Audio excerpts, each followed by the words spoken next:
Hola amigos, aquí Joe del CC Podcast y en esta ocasión en el baúl del tío Joe vamos a revisar una de las historias de culto más interesantes de Batman. Estoy hablando nada más que de el Detective Comics 475, también conocido como The Laughing Fish, aquella historia de Steve Englehart y Marshall Rogers, donde vemos que el Guasón tiene este plan de usar a los peces de Ciudad Gótica para reunir fondos para sus crímenes. Esta historia recordarán que fue tomada de inspiración durante los 90 por parte de Paul Dini y Bruce Timm para un episodio de la serie animada, curiosamente también llamado The Laughing Fish, pero dentro de las curiosidades de la serie animada es que el episodio, como les digo, escrito por Paul Dini y dirigido por Bruce Timm, la historia de este cómic no era suficiente para completar el episodio. Ahorita que analicemos el cómic lo vamos a ver, sino que también tomaron parte del plot inspirado en el Batman 251, que son las 5 venganzas del Guasón, y fueron en estas dos historias en las que está basada aquel episodio de Laughing Fish de la serie animada. Pero por esta ocasión vamos a revisar lo que viene siendo el cómic del Laughing Fish o el pez que ríe.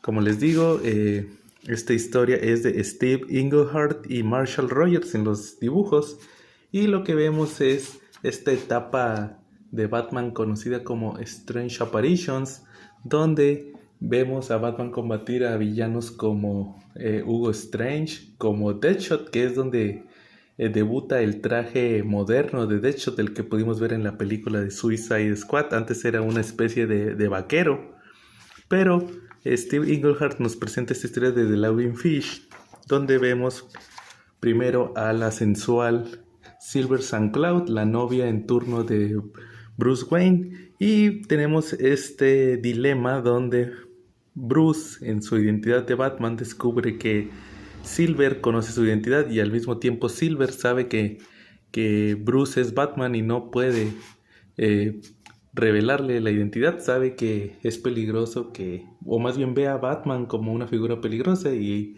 el que él sepa que conoce su identidad secreta lo ve como una amenaza. Este plot lo vamos a ver un poquito más adelante en esta historia.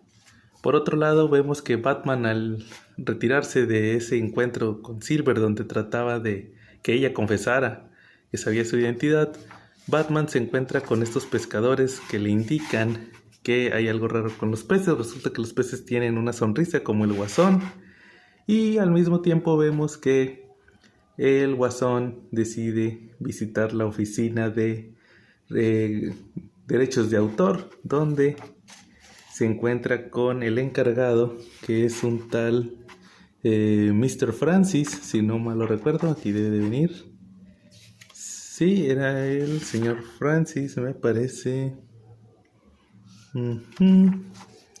Lo interesante de esta historia es que el Guasón lo que le indica es que su intención es registrar su cara en los peces y venderlos, obtener financiamiento, a lo que el encargado de derechos de autor le dice que no se puede porque los peces son propiedad del pueblo, son recursos naturales, entonces no puede registrarlos, a lo cual el Guasón le dice que se va a arrepentir. Tiene ya de hecho un plan. Aquí vemos donde se retira y comenta que tiene un plan con el señor Francis. Posteriormente también tenemos aquí unas páginas con Rupert Thorne, este mafioso de Ciudad Gótica que fue muy famoso en los 70s, que también tuvo su adaptación en la serie animada de los 90s. De hecho, yo de ahí es donde lo conozco. Yo realmente no lo recordaba por los cómics. Aquí se topa con el Guasón y sobre todo esta parte de Rupert Thorne tiene que ver más que nada con las historias anteriores, donde Hugo Strange había buscado la identidad de Batman y el Pingüino y el Guasón trataron de descubrirla también. Entonces, aquí a Rupert Thorne se le aparecía un supuesto fantasma de Hugo Strange, entonces al ver al Guasón pensaba que también era otro fantasma. Hay un plot que no tiene mucha relación si no se han leído los números anteriores, pero le da continuidad a esta etapa que les digo, Strange Apparitions de Steve Englehart. Por otro lado, vemos que esto es muy interesante porque el Guasón por la televisión amenaza al señor Francis, el de los derechos de autor, muy al estilo de sus primeras apariciones. Recordarán que en el Batman número 1, el Guasón anunciaba por la radio que iba a asesinar a millonarios.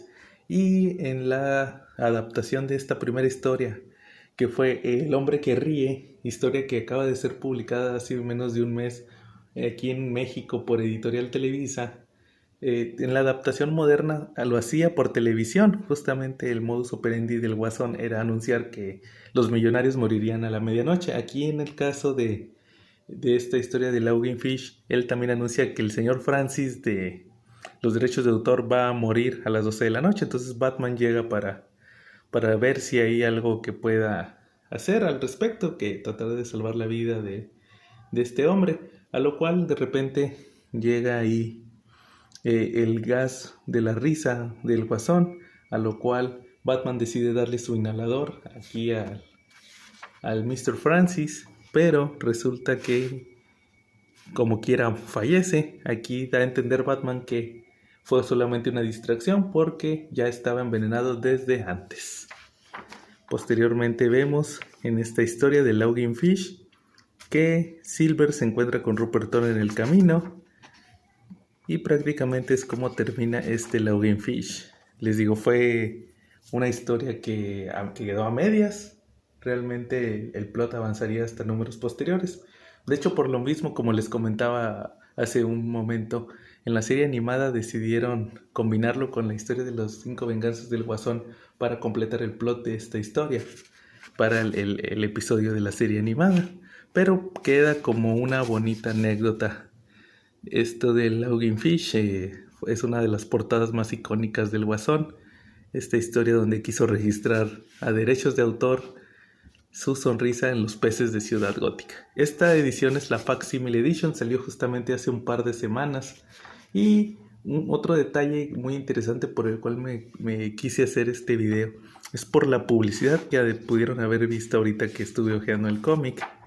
Entre la publicidad que vemos en estos Facsimile Edition que conservan la publicidad original, vemos publicidad de los cómics de DC de aquel entonces, como vimos ahorita, donde anunciaban justamente el Showcase 97 presentando una historia de Power Girl.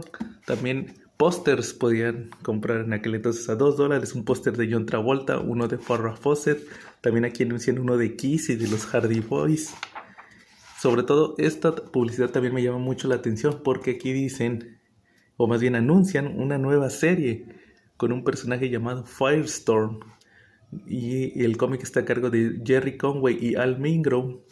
Y aquí pueden ver estas dos figuras misteriosas que se da a entender que forman a Firestorm.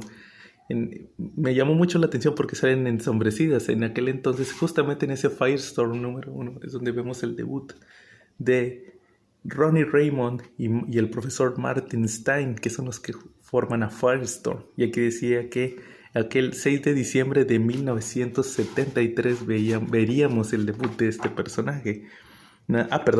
1977, quería confirmar nada más el año. Sería el debut justamente de Firestorm. También otra publicidad que me llamó muchísimo la atención es esta. También en aquel 1977 nos hablaban de la más espectacular pelea entre superhéroes de todos los tiempos, Superman contra Muhammad Ali.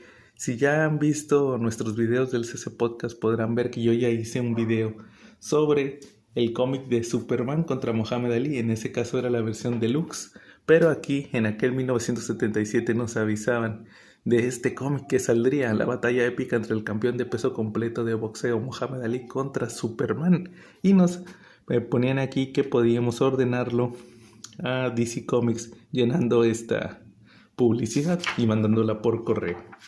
Y por último pues viene la publicidad de los relojes de DC con modelos de Batman, Superman, la Mujer Maravilla, también el Hombre Araña. Más bien son relojes de superhéroes, el Guasón, y me parece que son los que comentan aquí. Y pues viene siendo lo que podíamos comprar por correspondencia en aquel 1977. muy interesante toda esta publicidad que venía en esta historia de Laughing Fish, todo completamente una máquina del tiempo. Y pues yo creo que por esta ocasión sería todo en el baúl del tío Joe. Recuerden que estamos subiendo las reseñas de los cómics de la semana, también el baúl del tío Joe, donde les muestro cómics antiguos y curiosidades publicadas tanto en Estados Unidos como en México. Y pues como cada semana también escuchen el CC Podcast. Esta semana tuvimos nuestro episodio dedicado a Miracle Man y V for Vendetta, todas historias de culto de Alan Moore. Así que los invito como siempre a que chequen nuestros videos ya sea en YouTube o en Facebook. Y por esta ocasión creo que sería todo. Aquí Joe del CC Podcast y nos vemos en la próxima.